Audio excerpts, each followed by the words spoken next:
राष्ट्रवादी Congress party राकांपा के प्रमुख शरद पवार ने मंगलवार को कहा कि अभिनेता सुशांत सिंह राजपूत की मौत की जांच अलग दिशा में चली गई है।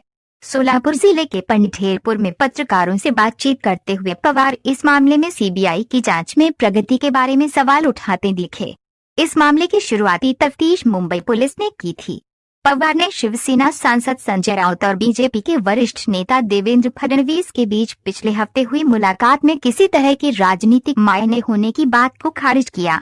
शिवसेना के बीजेपी के साथ गठबंधन नहीं करने पर एनसीपी के एनडीए में शामिल होने के केंद्रीय मंत्री रामदास आठवले के सुझाव के बारे में पूछे जाने पर पवार ने कहा कि आरपीआई के प्रमुख को कोई भी न संसद के अंदर और न संसद से बाहर गंभीरता से लेता है। सच सामने आने से चीजें साफ होंगी। सुशांत राजपूत के मामले पर बातचीत करते हुए उन्होंने कहा, हो सकता है कि केंद्र सरकार को मुंबई पुलिस पर विश्वास नहीं होने की वजह से जांच एजेंसी सीबीआई को दी गई है। पवार ने कहा, उन्होंने सीबीआई ने मामले पर क्या प्रकाश डाला, हमने अब तक कुछ नहीं देखा।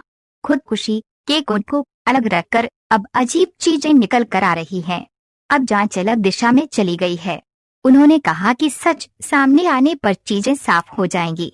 वे जाहिर तौर पर ड्रग्स मामले में एनसीबी की जांच का हवाला दे रहे थे। आठवले की टिप्पणी के बारे में पूछने पर पवार ने कहा, क्या उनकी आठवले की पार्टी का एक भी विधायक क्या सांसद है? वह बोलते हैं, सलाह देते हैं, लेकिन उन्हें कोई गंभीरता से नहीं लेता है, न संसद में न ही बाहर। आठवले ने शिवसेना से महाराष्ट्र में सरकार बनाने के लिए फिर से बीजेपी से गठजोड़ करने को कहा था और दोनों पार्टियों के बीच सत्ता साझेदारी का फॉर्मूला भी सुझाया था।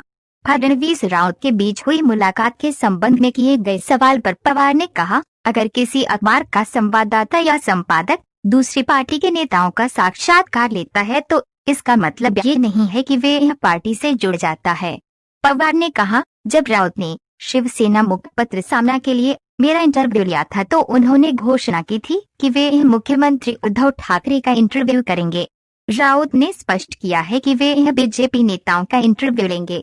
मैं नहीं समझता कि किसी टिप्पणी की जरूरत है। पवार ने कहा कि फडणवीस का साक्षात्कार होगा और छप जाएगा, लेकिन इसका राज्य की राजनीति पर कोई असर नहीं पड़ेगा।